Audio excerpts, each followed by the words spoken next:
just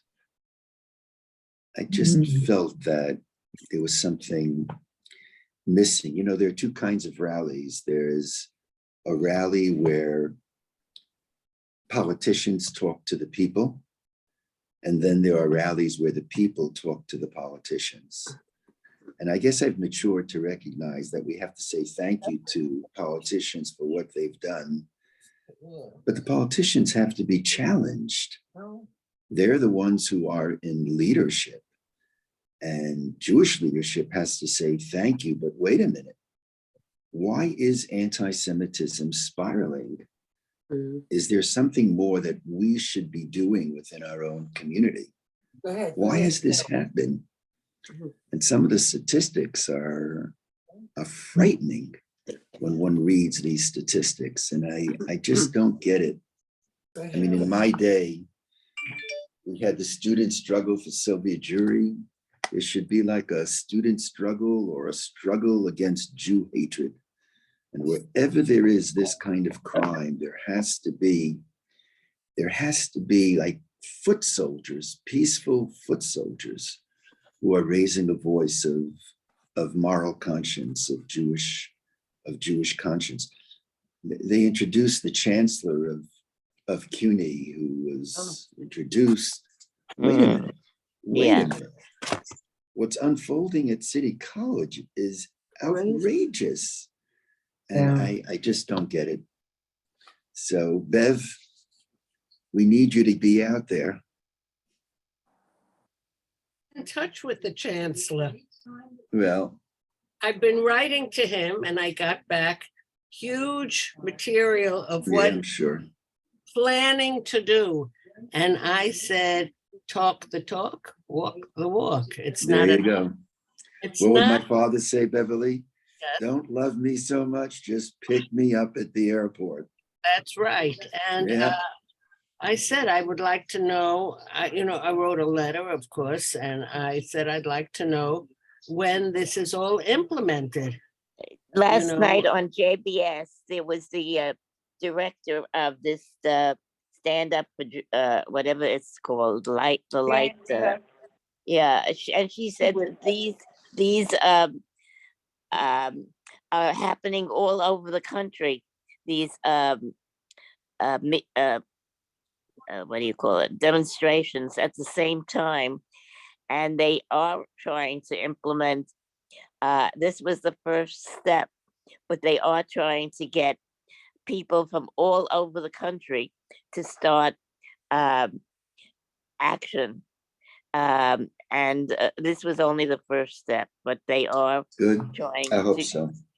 That's good. I guess it's good. I read a statistic that of the many anti-Semitic crimes, that there is just a handful that have served time.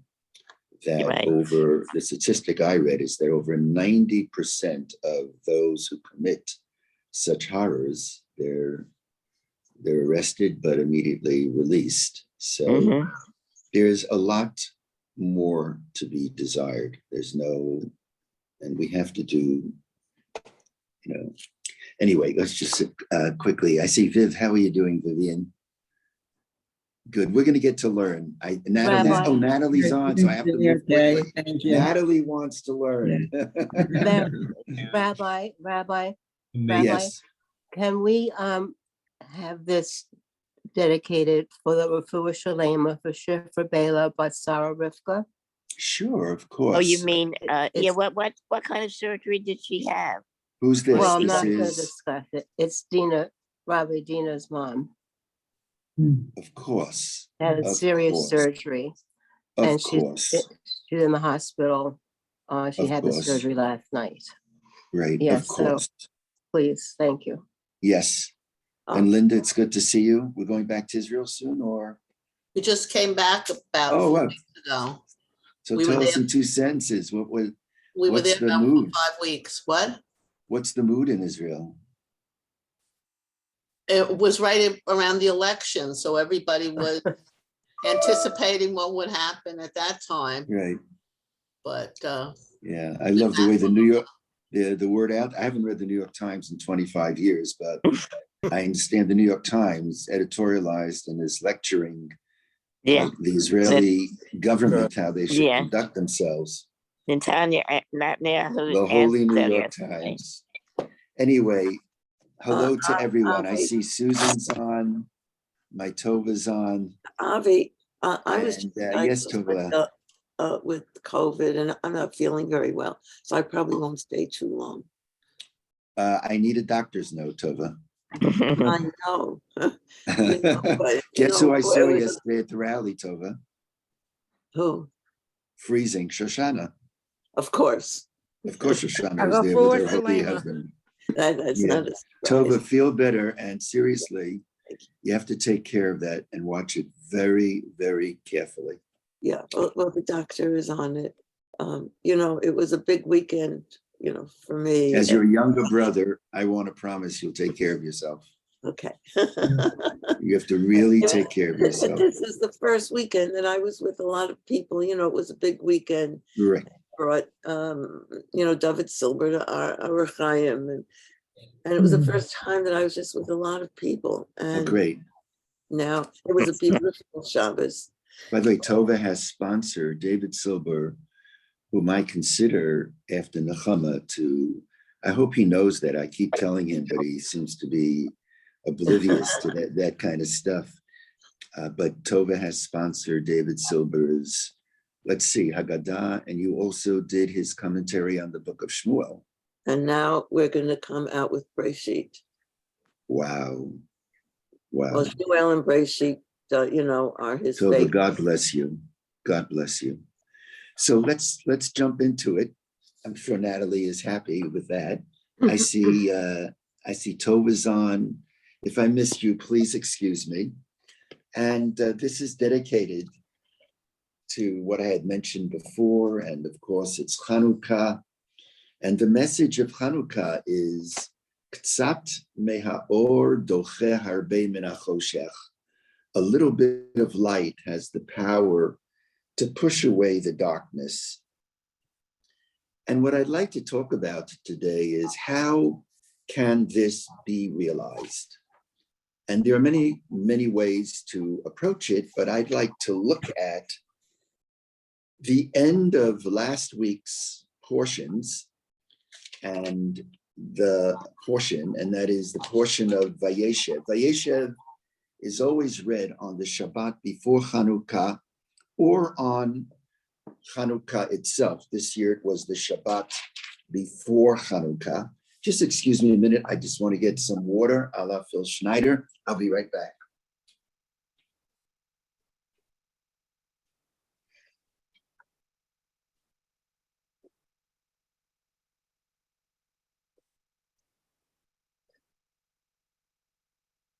Still, I was tempted to go to, Gilbert and Sullivan, like Pinafore, but I know that I just can't be, no, I can't hear you. I can hear you. You're muted.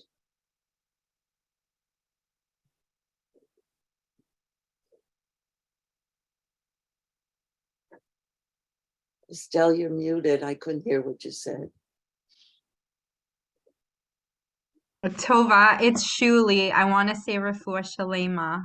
Oh, thank you so much. And I want to say that, please God, when you feel better in like 10 days, 5 days, as soon as you're out of quarantine, that's the time to go and do all the things that you haven't been doing. So if there are any shows coming up in the next few months, maybe not right now, but then you're golden for a little while.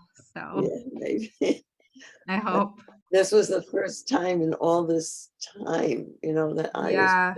My family held out until July, and then we felt safe to go out for, the next few months. We felt okay. Yeah. Feel better. So let's pick it up in chapter 40. What were you saying, Shuli? I'm sorry, I interrupted you.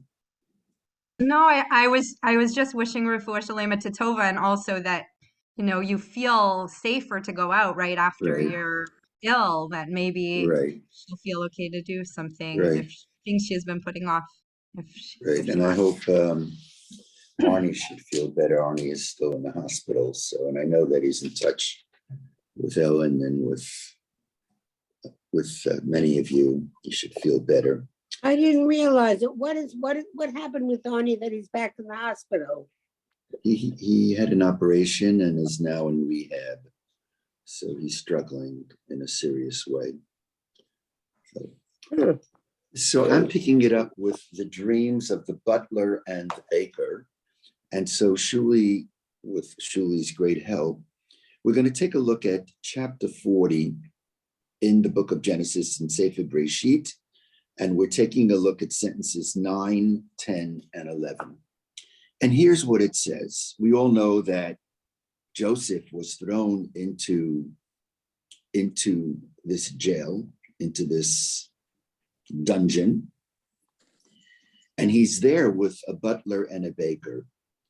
And he sees one morning that their faces are zoafim. They could see the pnechem ra'im hayom. Their faces, they were very, very down. And they say to Joseph, after he inquired about them, we are down because we both had terrible dreams last night, and we don't know who can interpret it. So Joseph says right at that moment and says, tell me the dream. Tell me the dream. Vayomru elav. Sentence 8. Rabbi, give me Shalom, one sec. Rabbi, Someone give me has to one mute sec just to get everyone quiet, and then we'll go back. Someone has Sorry. to mute their computer, this background noise. That's what I was Shalom just doing. chalamnu. No, we got it. Shalom chalamnu. We had a dream. Ufoter enoto. And no one can interpret it. In those days, dreams really some felt that meant that that is what would unfold in the future. Vayomru alehem Yosef, Joseph says, Halo lelohim pitranim. With God's help, Saprun Ali, tell me the dream, maybe I could interpret it. And so here's the first dream of the butler. Vayisaper sar hamashkim et chalomo li Yosef. Schulz, is there any way to make this a little larger? I'm not sure it's possible, so that everyone, there we go. And let's take the English. So the chief cupbearer told his dream to Joseph and said to him, Bachalomi vine gefen lifanai. In my dream, there was a vine in front of me. And he continues, Uva gefen shlosha sarigim. And on the vine, there were 3 branches, sarigim. Vehi chiforachat. And this vine, on these branches, they had barely budded, alta nitza, and barely budding, out came its blossoms, alta nitza. Hivshilu ashkeloteha anavim, and its close clusters ripened into grapes. And so, in simple terms, he says, what did I see in my dream? I saw 3 branches, and I saw that there was a cluster of grapes coming out of the branches. V'chos paro biadi, and I had Pharaoh's special cup in my hand. V'ekach et ha'anavim, and I took the grapes, va'eschat otam el kos paro, and I squeezed them into the cup of Paro, va'eten et hakos al kaf Paro, and I placed the cup into Pharaoh's hand. And we know what Joseph then said. This is the interpretation. The 3 branches are 3 days. In 3 days, Pharaoh will pardon you and restore you to your post. You will place Pharaoh's cup in his hand, as was your custom formerly when you were his cupbearer. And then Joseph says, please remember me to Pharaoh, yada, yada, yada, and we know the story. But I'm more interested in the second dream and the contrast between the second dream and the first dream.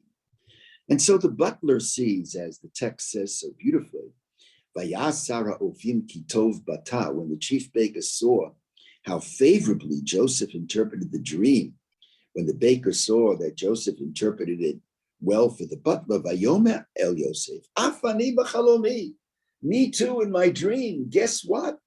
There were similarities to the other dream. He wants a good interpretation. Just as there were three branches, if you can move it up just a little bit, he says, V'nei shlosha salei chori al roshi. In my dream, similarly, there were three open work baskets on my head. Uvasal he'elyon, mikol machal paro and maseh ofeh. And he says to Joseph, Joseph, just as in the butler's dream, there was the number three and there was food, there were grapes.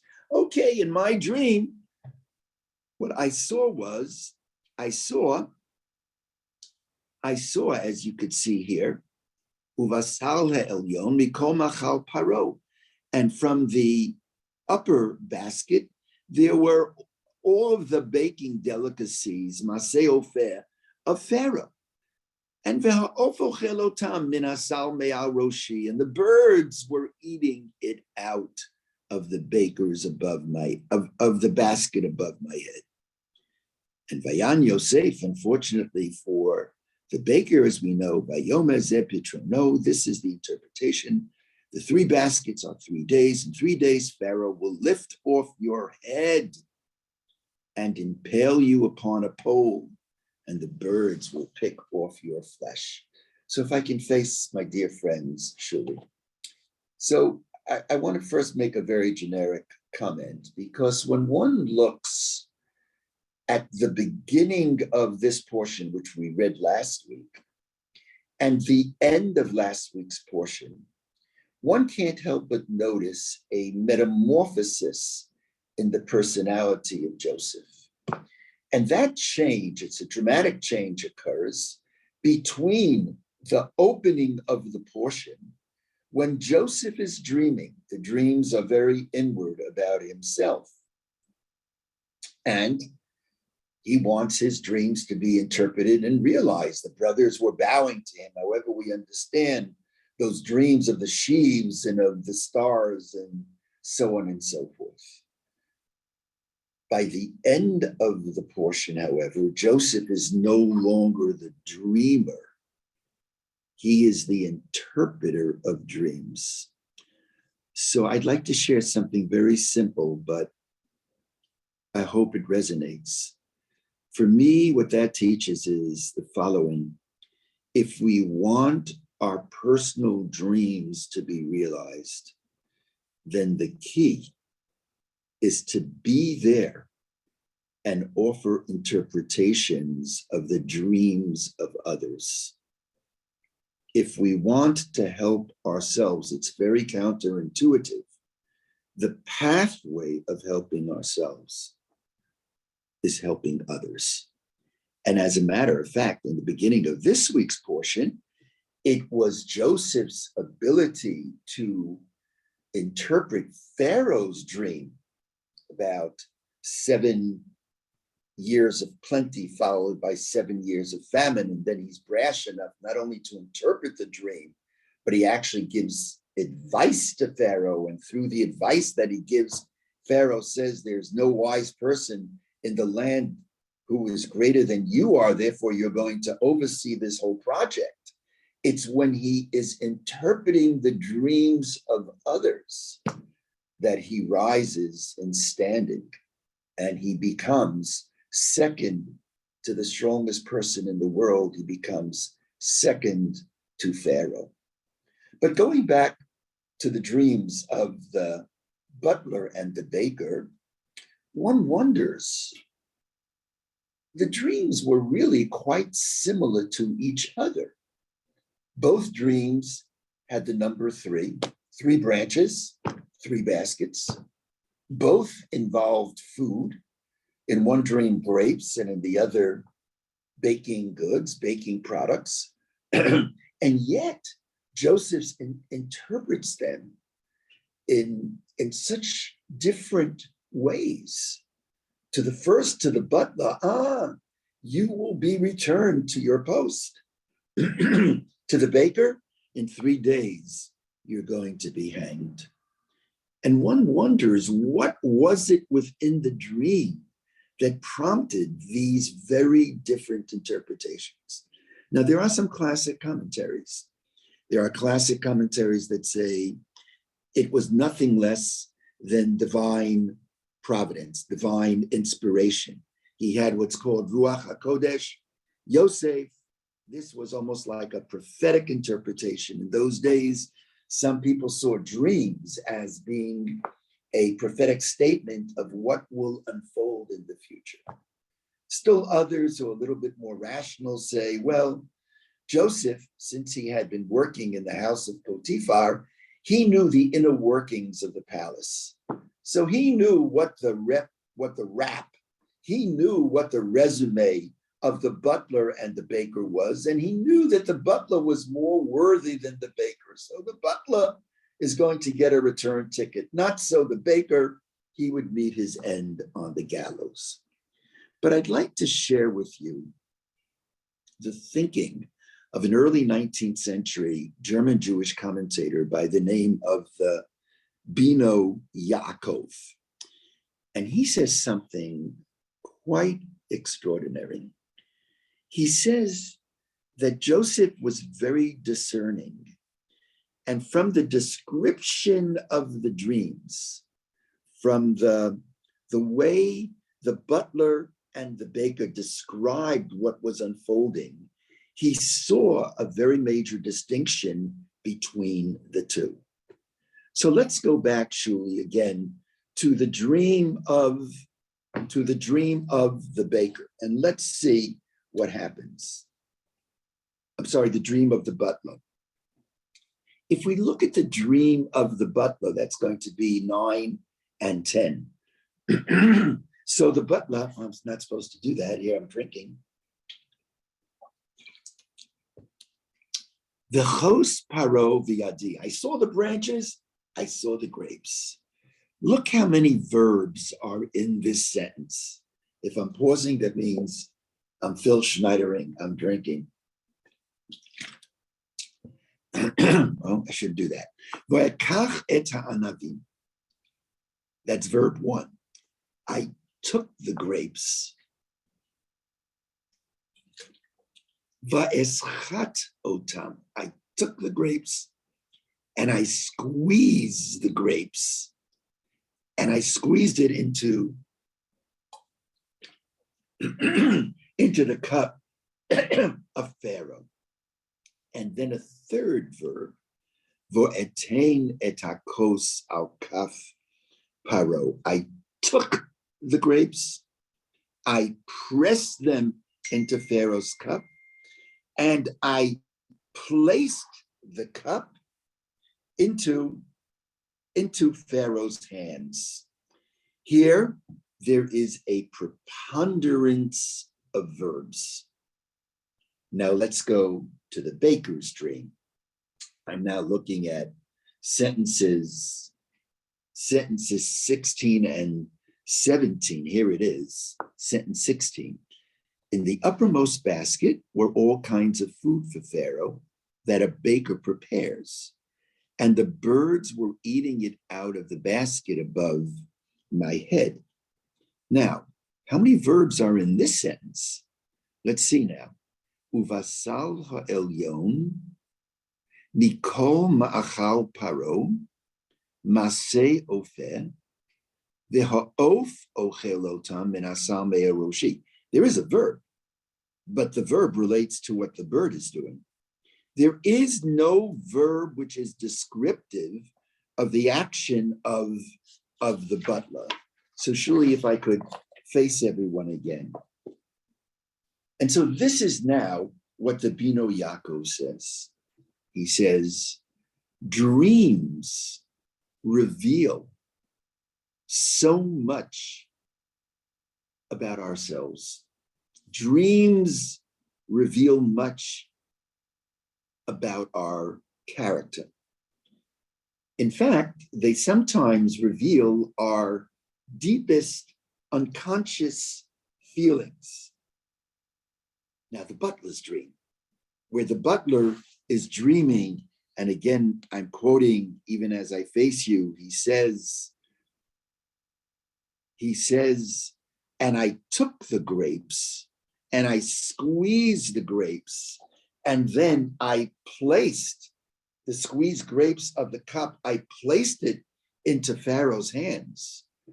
The butler's dream reveals someone who was a doer, a person of action. Observing this phenomena, Joseph concludes that the butler was worthy of returning to Pharaoh's palace. He was an ish ma'aseh. He was an ish pa'il. He was a person who did. He was a person of action. A person of action, a person who was ready to do. This is the person who is deserving to return to his post. By contrast, when we look at the baker's dream, that dream reveals a person who's sitting back and doing nothing. Therefore, Joseph concluded he was unworthy of a reprieve. He was a do-nothing person. That's what the Bino Yaakov says. What he says is this German Jewish commentary in the beginning of the 20th century that Joseph sensed just from the dream. And I squeezed and I took the grapes, I squeezed it and I placed it. Eret Keton, he did. Such a person. He's an ish maseh, he'll return to his post. But the baker, Eshteton, he's standing there. He's not doing anything about it. He's not a person of action. So I'm reading now from Torat Ahavah. A parable helps to illustrate this point. Open your hearts. An artist was selling a picture of a person with bread on his head. As the potential buyer negotiated the price, birds flew down and began to peck at the food. So the artist feels great. He's outside. Ruby, it's one of those, I know that you love to go shopping, and there were, what was it called? The stuff on the side of the roads. You loved, Stanley called them tchotchkes, but then he knew that it's much more serious. So you see somebody's an artist is out there selling the artist's work. And there's a picture of someone with a basket and with baking goods. Suddenly, birds come down and started to peck at the bird. So the artist, wanting to lift the price, says, "This piece is so good," the artist said, "the birds believe the baked goods to be real." Whoa, mamish, he thinks the baked goods are real. Replied the buyer, "The birds may believe the bread is real, but clearly they do not believe the person you've drawn is alive, or they would have been frightened away." It's a beautiful, I think, anecdote. The baker is like the person in this painting, sitting still as the birds ate bread from atop his bread. He appeared unreal. And that's what Joseph sees. Joseph sees the baker with the baking goods, and the birds are pecking. Not only is he not doing, obviously the bird doesn't think he's alive. Based on that psychology, Joseph says, the baker, in 3 days, it's over. In contrast to the butler, very, very different. As far as the butler is concerned, he was a doer. He was a person of action. Many of you know this story. I hinted at it. And when my father would ask me to pick him up at the airport when my mom wasn't well, I once said, I love you, but you've changed your plans. I can't do it. He said, don't be such a hotshot. Rabbi, I need you to pick me up at the airport. I said, you know, I love you. I love mommy. And he said to me, my father, in his own way, he said, really, don't love me so much at the airport. Just pick me up at the airport. A little bit, that's what I felt last night. And a little bit, I felt that. All the politicians getting up and waxing fat and saying what they were saying. We're doing this and we're doing that. You know, there's a Yiddish expression, es ist so gut, was ist das so schlecht? If it's so good, why is it so bad? Really? Really? That there's been an increase of anti-Semitism like 100% of November. The percentages that they're spiraling just out of control. It's not enough to hear someone say that everything is hunky-dory in the city college system. No, there's got to be some kind of self-reflection, or somebody's got to challenge those people and not only sit there like a lemech, but say respectfully, a große Dank, thank you very, very much. But more has to be done. And in my book, Spiritual Activism, I say that if we don't ask for ourselves, nobody's going to do for us. If we don't make demands and make demands clearly, demands by and large will not be fulfilled. So I want to open this up, get your reaction, and then I want to spend just a moment or two tying this to Hanukkah. But first, I've been speaking too much, and I want to get your reaction to this analysis. Anybody? Any hands up? I see Bev's hand. Bev, you're muted, so unmute yourself. Can you hear me now? Yes. Yes. So relating this back to your being at the demonstration yesterday, I'd like to know what the chancellor said. I know what he wrote, but I would like you said that the chancellor was there and he's telling about what he's doing. I'd like to know what he said that he has done. And I'd like to appeal to those people. City College is my alma mater, our alma mater, and I feel that I have every right to express my feelings towards him. And so the correspondence I got is what his plans are. I would like to know, after talking the talk, what he is actually doing and how to relate what you say to us listening to you, how we could react, what we could do. It's always something has to be done, but we look to you for guidance on what should be done or what could be done. So I ask you. Well, it was very cold out there, very cold. And I listened as closely as I could, but I basically heard platitudes about the importance of combating anti-Semitism, and that's not enough. It's simply not enough. And I appreciate when you turn to me and say you can lead us. I can't do that anymore, Bev. And I mean, there's, you know, I'm 78 and a half. I don't take the easy way out. It was tough going to the rally even yesterday. It was, but I've not succeeded here. I've not succeeded. The next generation, I don't see a next generation of activists, of student activists, of rabbi activists, like there was in this Soviet Jewry movement. Natan Sharansky said right at the bite when he came out that what got him out of prison? Students and housewives. We need students and housewives. And as you know, Bev, I am a student of pressure on all levels. I believe very strongly in the power of protest, peaceful protest. even if it means nonviolent civil disobedience. You know, we joke about it that I would call Toby when she was asked, what did you do when Avi called and said he was arrested? So she would jokingly say, good, I don't have to make dinner tonight, something like that.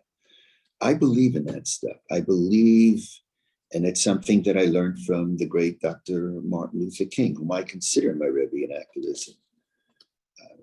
I believe in the stuff that you did, Beverly and Ted. What did you do? Oliver Coppel didn't do what he did for dysautonomia by himself. You moved him, you pressured him, you lobbied. That's how enough money went, and that's how the problem was solved. I believe on pressure on all levels. I believe, you know, Steve, you were talking about your legal background. I believe in using the courts in making demands. I'm not an expert in that.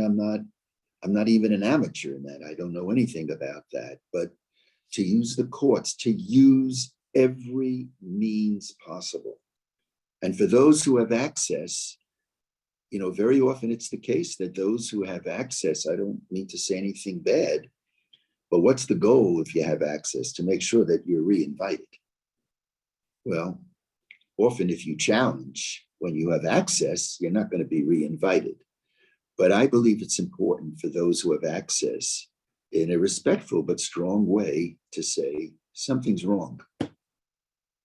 That's my response. I mean, my hunch is that, and here I'm talking to myself and letting you listen, with all that's going on at City University, that were there to be 100 seniors who would march in front of City University, that speaks powerfully. Something like that can make a difference. And as we've often said, it's not as if you rally and the next day things are solved. No, these are complicated issues, and complicated issues are not solved overnight. It requires tenacity. It requires a relentlessness over and over and over again. It certainly requires that a rally like yesterday, as much as I'm grateful to those who organized the rally, they deserve great credit. But we deserve to hear, at least from one victim of anti-Semitism, how it feels. The one victim that was brought forth didn't say a word except for lighting the candles, students who were on campus. We deserve to see one chassid out there, because 75 to 85% of the attacks are taking place in Williamsburg. They're taking place in Borough Park. I'd like to see our communities as an expression of solidarity. We should be going into those communities. I don't have the answers. I'm throwing out ideas, and ideas I hope to humbly write about it. I want to try to inspire my younger colleagues, the lay people.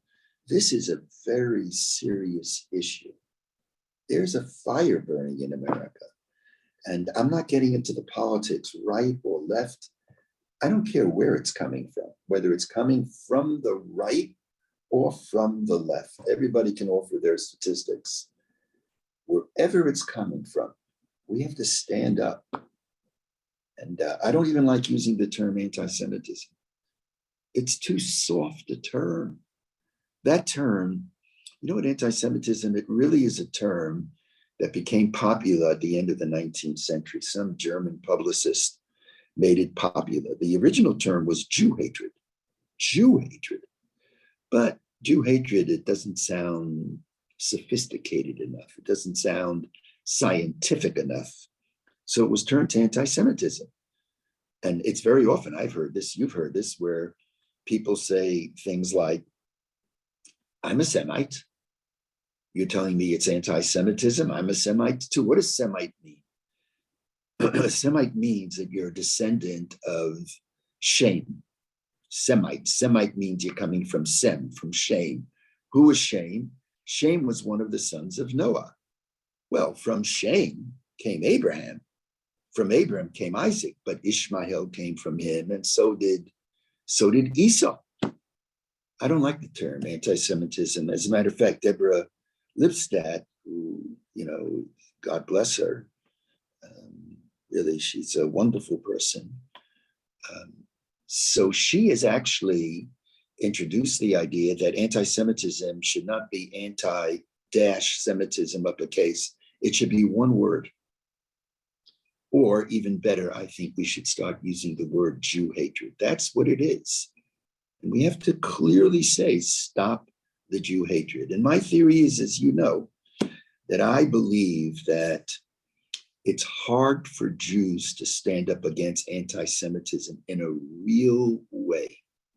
Wherever we traveled fighting against anti-Semitism in Europe, wherever we went without exception, the Jewish community said to us, go home, because when you're raising a voice against anti-Semitism, you are inspiring more anti-Semitism. And it's true in America too. There's a fear in this country.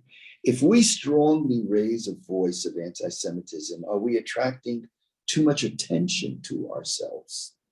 I can go on and on with this. And to call it what it is, since I'm on this political harangue, take Black Lives Matter. As a slogan, I very much support Black Lives Matter.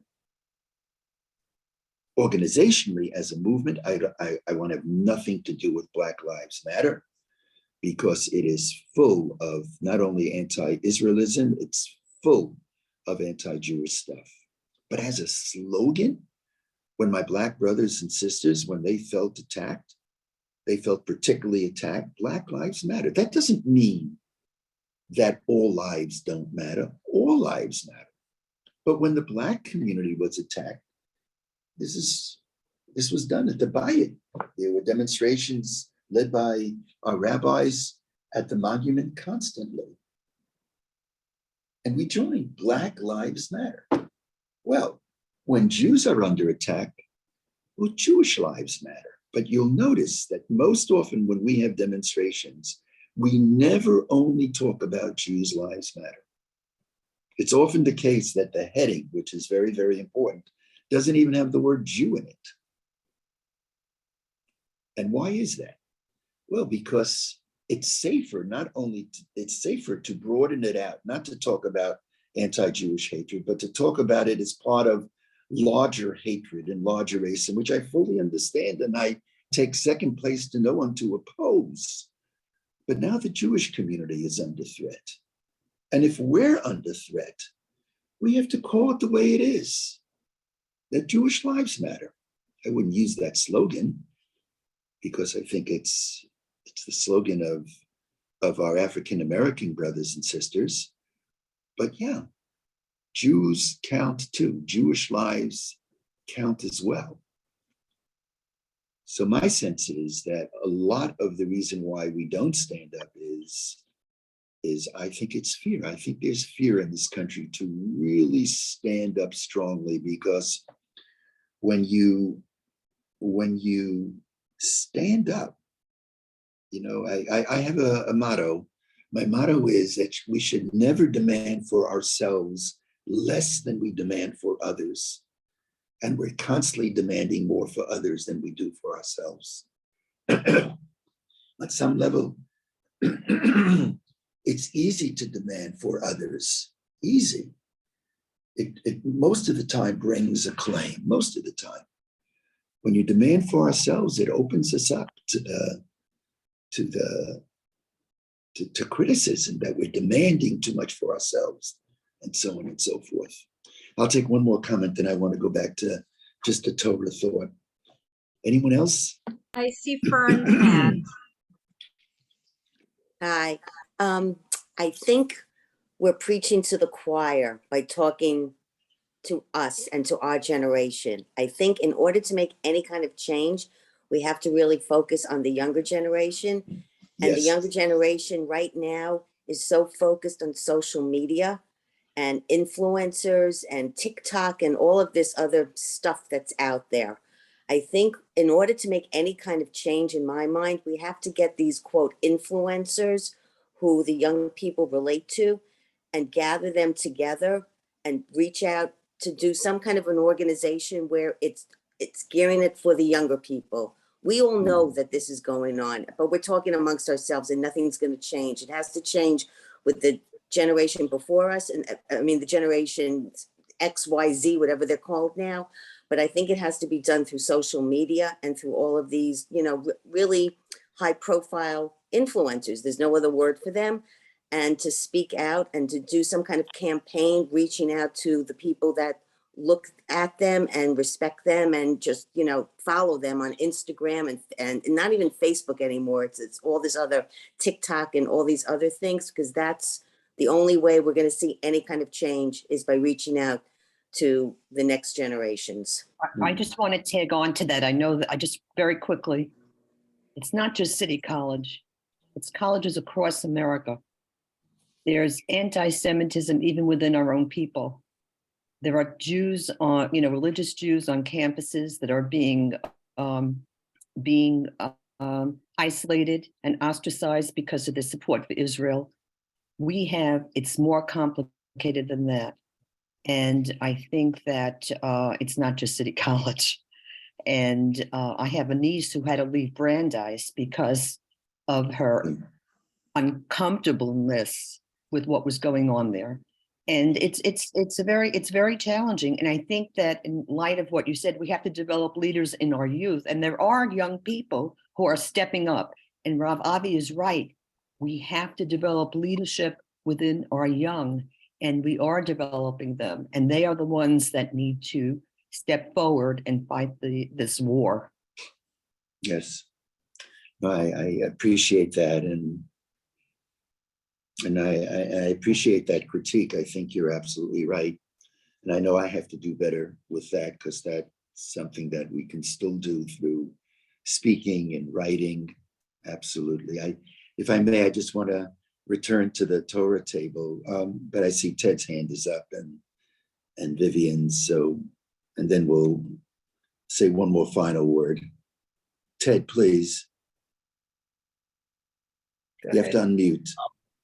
I just want to say that I think one of the reasons that the Jewish youth of today are floundering, whichever is the right word, they haven't been brought up with a strong tradition of self-defense.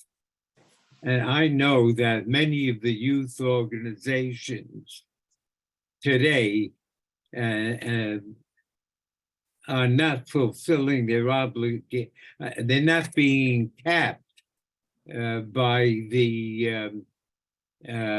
those who are older and responsible for reaching the young to teach them Jewish pride. So when they become college age and so forth, they're easily influenced by other issues other than Jewish self-defense. For example, when I was a child, Beitar taught me Jewish pride and made a very big difference in my life.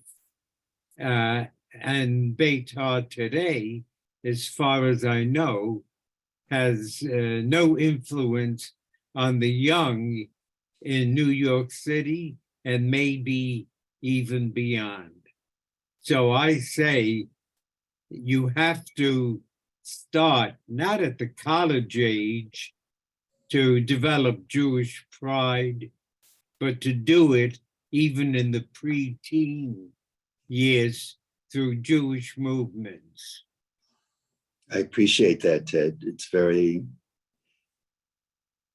Binyamin Ze'ev would be very proud, Ted. You're absolutely right.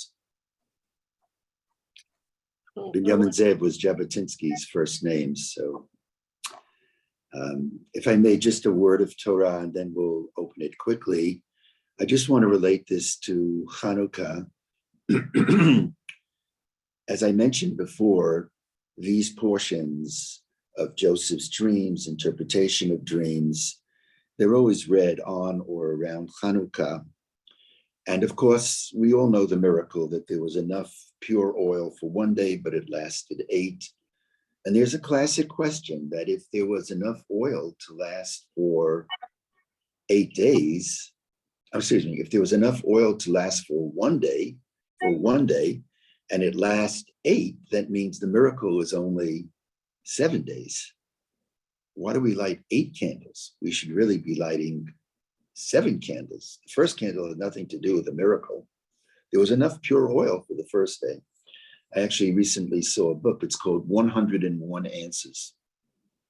And they offer 101 answers to this question. I don't know if that's good or bad. Sometimes I think if there are so many answers, that means maybe there is no answer. But there are all kinds of answers that are offered. Like some say, yes, the miracle of the oil was for 7 days. But the first day, the miracle is to celebrate the military victory that the few overcame the many. In fact, I came across a wild answer. This has nothing to do with where I'm really going. They say this was said by Simcha Bunin. He was a Hasidic Rebbe, I think the Ger Rebbe. And they say he offered this answer when he was 3 or 4 years old. So if you believe that, God bless you. But okay, I'll believe it for a moment. And he said the following. At 3 years old, he said, everybody knows that there's a controversy whether we light up or light down. Now, we light up. That is to say, we are always adding a candle. First day, 1 candle. Second day, a 2nd candle. And that's the position of Bet Hillel, the house of Hillel. But the house of Shammai, they say we go in a descending order. The first day, 8, and then 7, and then 6. So this little 3-year-old boy said, there's a view that says we light up, and there's a view that says we light down. And then he said, secondly, at the age of 3.5 years old, I'll make him 3.5. Everyone knows that when there's a controversy between Bet Hillel and Bet Shammai, that we always follow Bet Hillel. So in our case, if Bet Shammai says we go down and Bet Hillel says we go up, so we always go up. We always follow Bet Hillel, and we always want to make it clear that we follow Bet Hillel. Number 3, he concluded, well, here's why we light 8 candles, because if we lit 7 candles on the 4th night, no one would know if you're following the view of Bet Hillel or Bet Shammai. He said that when he was 3 years old. Again, if we believe that, bevakasha, because he said if there's 7 on the 4th night, whether you're lighting up or lighting down on the 4th night, it's 4. So therefore you light 8. And therefore, if you're lighting 8, you'll always know, you'll always know that it's Bet Shammai, because on the 4th night, Bet Hillel lights 4 and Shammai 5. And the next night, the twist in the reverse. So I'd like to, however, not being 3 years old anymore, I'd like to offer the following, that perhaps the miracle of the first day was the Maccabees, the Maccabim, knowing they needed 8 days to retrieve pure oil. I had not mentioned that, but the book of Maccabees, actually it's not stressed there. It's actually, in the book of Maccabees, the miracle of the war is stressed. That's what we say in the Al Anisim prayer during the Amidah, the Shmona Esrei, the prayer service. But there is a Tanaitic source, it's in the Tosefta, that stresses the oil of victory. And there it's clear it was clear they had enough pure oil for 1 day, but not enough for 8. Now, what would the average person do if I look at the cruse of oil that's pure, and I know I have only enough for 1 day, but for me to send out messengers to find pure oil, they had to travel a distance. They couldn't travel it quickly in those days. They knew it would take 8 days. Most people in that situation may have said, it's useless. What's the sense in lighting this pure oil, knowing that we have only enough for the first day, and we're going to need it for another 7 days, right? And I think perhaps the miracle of the first day is knowing that they needed 8 days to get the pure oil, that didn't stop them from lighting on the first day. The miracle of the first day was they didn't give up. They lit the candelabra with the oil they had. They weren't going to sit and weren't going to cry about themselves, but they acted, much like the butler in the Joseph story. They acted. And, that I think is the way dreams are realized. Dreams are realized and good things happen invariably when we don't just dream about them, but we act on them. Whereas if we don't do anything, doom and disaster results if we don't do anything. There was a philosopher in City College, some of you may have heard of him. His name was Morris Cohen. Anybody ever hear of him? He was quite famous and he used to have these pitgamim, these sayings. He once said, there's nothing wrong with trying and failing, but there's something wrong with failing to try. Nothing wrong with trying and failing. Something wrong with failing to try. I would go so far. I think John Wooden, who was the great coach of the UCL basket teams, when they had winner after winner, national champions, and he won many games. He says, when you win a game of basketball? When you've left your best game out on the floor. Even if you don't score as much points as the opponents, if you've left your best game on the court, you've won. And the reverse, if you've scored more points and technically you've won, but you've not given it your all on the court, you lose. And I think this is, I'm talking to myself and letting you listen. It's true in life, and whatever challenges we have, challenges of growing older, challenges of health, whatever the situation that we're in, I think Joseph got it right. He saw that the butler acted. The baker didn't do, the butler did. And that's the power of the first day miracle. They weren't going to give up, even though it looked useless. What's the sense? The power is that they didn't give up. They gave it all they could. And my message to young people would be, as it relates to our civic discussion, is don't wait for the national organizations. Don't wait for them. It's as much as the ADL does, the good work they do, and the AJC and all of that. Don't wait for them. Assume responsibility. It is true, as Fern pointed out, that sometimes you need the influencers, but over and over, we also see that as much as they could help, don't give up. Sometimes sometimes the last one to be drafted, those who are following football, I'm not a big football fan, it's a violent game, but I am interested in the story that, they draft about 400 collegiates out of college. And the last one to be drafted, they give them a special prize. You're the 400th to be drafted. Apparently, the last to be drafted now is leading the San Francisco football team as a quarterback. You never know. You never know. The key is good things come when people are out there. And, when I read the chronicles about the Soviet Jewry movement, many people talk about the big rally in Washington. Do you remember it? That was the Soviet Jewry movement. It was important, but that wasn't the Soviet Jewry movement. The Soviet Jewry movement were 5 people gathered here, 10 people gathered there, 10 people gathered there, relentlessly over and over and over again. And now we're under attack, and we have to feel that we're being attacked. I close with this story, and the story is that I wish it wasn't. I'm not, I don't have good feelings about it, but when I supported David Dinkins when he ran for mayor, I thought it would be wonderful, the first Black African-American mayor. But some of you were with me. The day he was inaugurated, he decided to have Tutu as his guest speaker. Tutu had just compared Israeli soldiers' treatment of Palestinians to the Nazi treatment of Jews. And that's,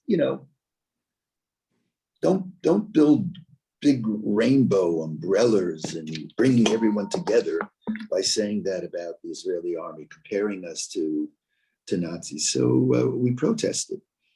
And when Yankel Rosenbaum was murdered. You remember that back in 1991. Do you remember what Al Sharpton said then? He really was venomous.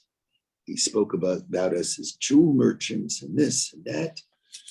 I find it unbelievable. I can't listen to him. I find it unbelievable that he has reached the stature that he's reached, MSNBC and all that stuff.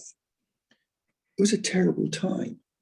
And the city of New York, we believe, held back. And all of the studies of what happened to them, there were commissions, they concluded. That's why Dinkins lost the election when he ran again. He lost it on Crown Heights. And we were very upset. And we were so upset that the police were told to hold back so that the crowds would be able to vent. And then Yankel Rosenbaum was murdered. So we brought one of our demonstrations, we brought a coffin to Gracie Mansion to symbolize that the mayor, God forbid he didn't murder anyone, but he's the leader. He has to assume responsibility. He didn't get it right. Now, we didn't just bring a coffin. There were 1,000 people behind us. That was a very, very, very difficult moment, difficult day. And I still remember that night I got a call, I won't say from whom, but one of the leading rabbis in New York, and he said to me the following. I've never written about this, but he said to me, Avi, why are you so tzahitzt, which is a word which means hot? Bringing a coffin to Gracie Mansion, do you know what the reaction will be? And I said, a Jew was murdered because he was a Jew, and I shouldn't be tzahitzt? And he said to me, he's a good man, but this is what he said to me. He said, it's just the Lubavitch community. They don't play ball with us. There were articles written by the ADL at that time admitting that they didn't do enough because it was coming out of Chabad. And I said to Tim at that point, you got it all wrong. The first to be attacked are the Jews who look like Jews, whom you can pick out. This is what happened in Berlin, going back to the 30s, even though nothing can be compared to the Shoah. I'm not comparing it, but the Jews in Berlin, and Koch used to call the Jews in Berlin or the West Side or whatever, the Huff Jews, that was his term. That's not us. The German Jews in Berlin said, when they come after us, the German police will protect us. And what we've learned is that if a Jew is attacked because she or he is a Jew, every Jew has been attacked. When any human being has been attacked because of who she or he is, we all as human beings have been attacked. But it's true as well, if a Jew has been attacked, I've been attacked. And because 85% is coming out of Williamsburg and Borough Park, I have to feel like it's happening to me. This is my family, and react accordingly. I'll stop here, take your comments. Estelle, you're on mute. Estelle, I had to mute everybody. So can you unmute yourself? Sorry. We were just hearing background noise. That's why I do that. I don't hear you yet. There you go. Okay. Basically, I blame our Jewish leaders, because when you realize that this current generation does not understand even the past generation. I read the other day in the New York Times, I'm sorry, an editorial saying— New York Times. No, an editorial saying that there was that right after World War II, the United States brought in Werner von Braun.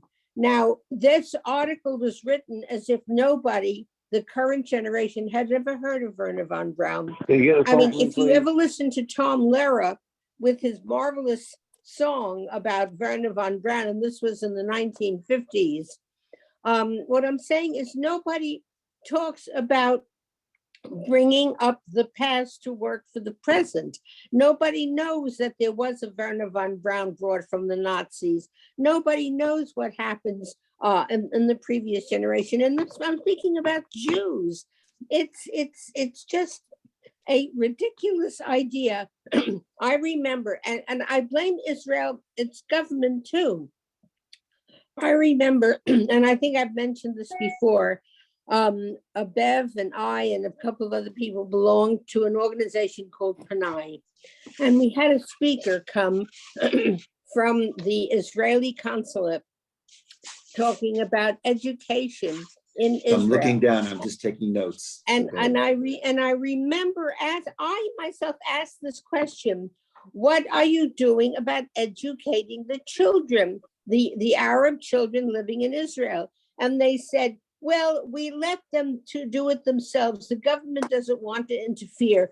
Bev, do you remember that?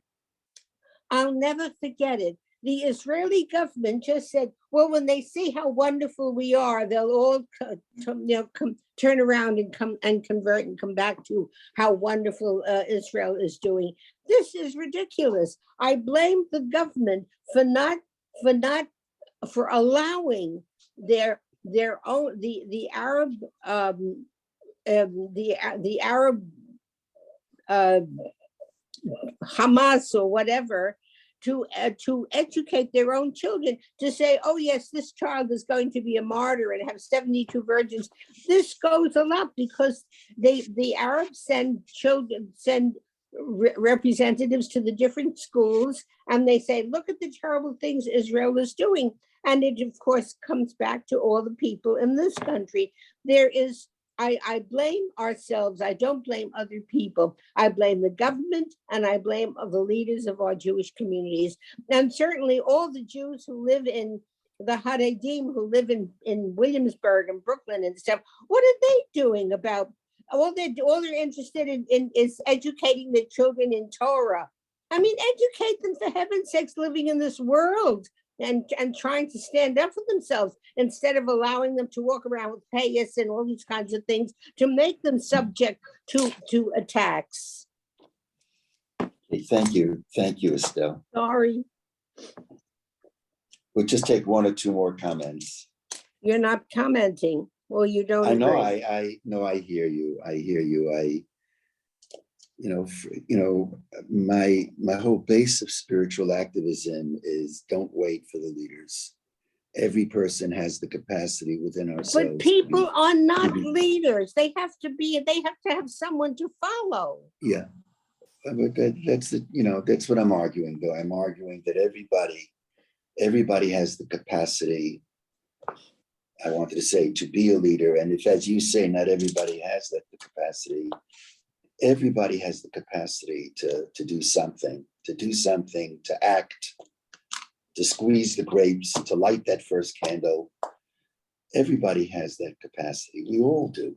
That's the message of spiritual. It's to energize people who think they can't make a difference, to recognize everyone has that capacity, has the potential. What about getting all these rabbis of the Haredim to have them activate them? Yeah. Is that, I don't hear anybody doing that.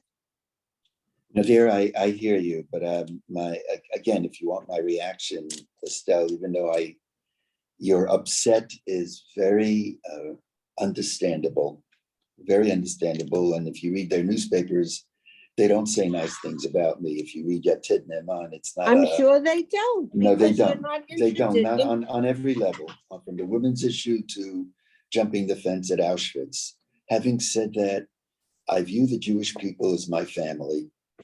And when I have a family member that doesn't get But they don't view you as the family. That's okay. I mean, if I have my if I have a legacy, it's a legacy of loving my brother and sister Jews. It's all. Despite them, because I view them as I view it as my family. So in other words, I may have, thank God, we have a loving relationships with my siblings, and it's reciprocal. But whoever they are, whatever they are, I want to be there for them. Even if But they they're don't, not in gonna my, be there for you. that's okay. That's real It's love. not okay. It's not okay, but real love is that it's unconditional. It's unconditional. So, you know, these are just thoughts and everyone can Well, these are my think them thoughts. through. No, And no, if I we could get appreciate the it. Haredim to go after these people, it might work. Yeah. Okay. Take one more comment. Yes, Vivian, I'm sorry, you had your hand raised. Something that hasn't been brought up at all, and I'd like to bring up about the young people in the colleges, that the hatred of the Jews really involves also the hatred of the state of Israel, and also the feeling that the state of Israel has no right to exist even, and especially among all the lies that are told among the Palestinians, how they are the ones who should be having this land, and Israel has no claim on it. And it's such a ignorance of history and background and what has happened in the past. The young people are so ignorant. I mean, our Jewish young people, and they believe BDS, in not allowing any goods to come in from Israel, cutting off trade with Israel and hatred of Israel. And the poor Palestinians, they're being so discriminated against. And how the Jews discriminate against Arabs. And yet Israel is probably the most democratic country that there is, and allows the Arabs to have seats in the Knesset and all this. They don't even know about that. They have no idea. And unfortunately, a lot of our Jewish young people, our Jewish college kids, they believe in BDS. They follow what they're told. I blame the Israeli government. I Excuse really do. me. Estelle, let me just finish. Okay? I'm sorry. We've had a lot of time to talk. And a lot of it has to do with hatred of the state of Israel and the ignorance of Jews and others, everyone, about the legacy of what Israel is for the Jewish people, and it's our homeland, and the wonderful government. And they look at the Israelis being the powerful ones, and they're taking advantage of the Arabs and the Palestinians, and that is so tragic, very tragic. Thank you, Vivian. Thank you. Is Ezra? Thank you so much. That's why I blame the government. Bev? I want to say something to the lady who said it's not only happening at City College. I wrote to City College and Tova, yes. And I wrote because I'm invested emotionally, because it's my college. To see it deteriorate, it was very upsetting to me. And so I proceeded against them. But everybody who went to college needs to be in touch with whoever is in charge of their college, or participate in the fight for action at City College. But to do something, I chose City College, but she is quite right. It's happening at every college. So whoever went to a college needs to write to them.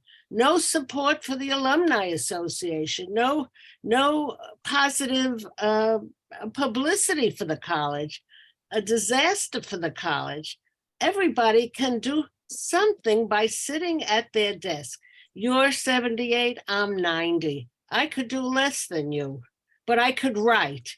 You write. I could phone call. I was in touch with Dinowitz's office. He had a meeting. You get the ball rolling. You wrote a letter you wrote a letter to the Riverdale Press. I wrote a letter to the press, and I told and I sent a copy to the chancellor. And I said to him, when you clean house, I will write another letter and say you have done something. I'm waiting to see what is being done. And of course, he linked up with Hillel, who's not exactly a speedy organization. And that, Bev, I've said this to you many times, that you really set the example.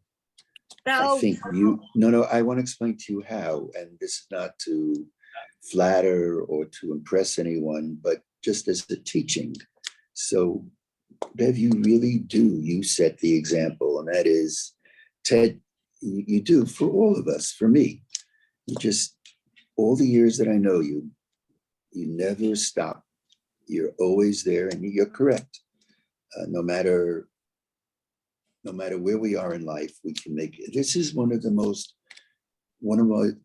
my most important messages in my rabbinate. Again, it goes back to, yes, we need strong leaders, but don't wait for the leaders. I would argue that there's no movement, there's been no successful movement that has worked when it started from leadership. The difference makers always comes from the grassroots, from the outside. You can argue about that, and a lot's been written about it. I try to write about it, not too adequately, but that's what it is, Bev. And you and Ted mean so much to me on so many levels. I know people, but, I know alums of Columbia have stopped contributing to Columbia because of that. That is important. Both my kids went to Oberlin. The first time all of this came out at Oberlin, and it was in the paper, Wilma picked up her phone and called the president of Oberlin and spoke to him. And he assured her, this is not so, this is going to take. And what happened was the president of Oberlin resigned. And so they have somebody else who's doing just as horrible things. You try, but sometimes you just. May I interject? Hello? May I interject? Zalman. Hello? Yes. Ezra's waiting, but yes, Zalman.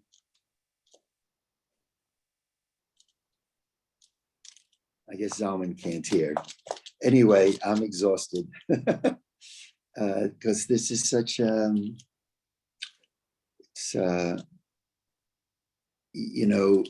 we started 50 years ago, more than that, protesting, if somebody would have told me, we were never again Jews. If somebody would have told me then that 50 years later, that we would be going through what we're going through, I would say, never, it can't be. But it is, and each of us, I'm talking to myself, I have to do much better, not doing enough. On that note, we'll stop, and next week, maybe I'd like to maybe I want to do a piece with you on. May I say something? Yes,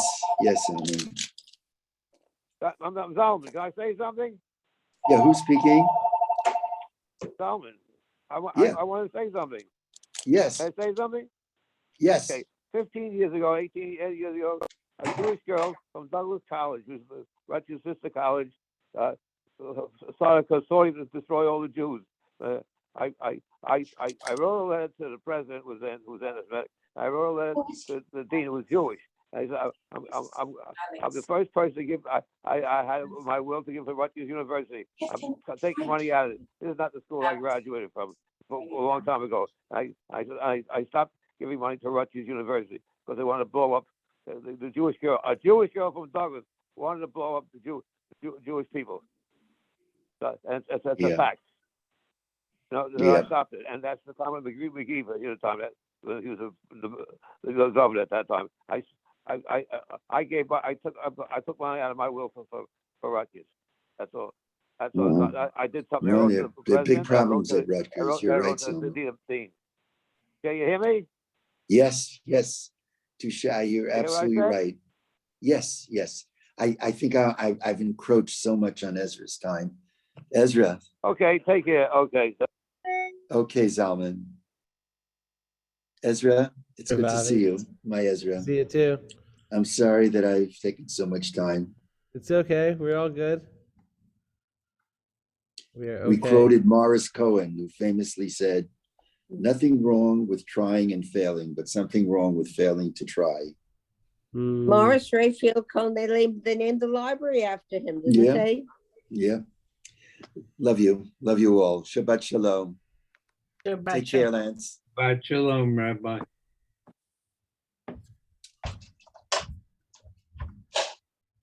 Hey everyone, we're gonna do Sefer Daniel. We're gonna start at 11:35. Everyone take a few minutes to stretch, do what you gotta do, reset yourself. For those who need or want to go, that's okay too. We'll miss you, and we'll start Daniel at 11:35. If you want more Alright. than 5 minutes. Well, what can I tell you?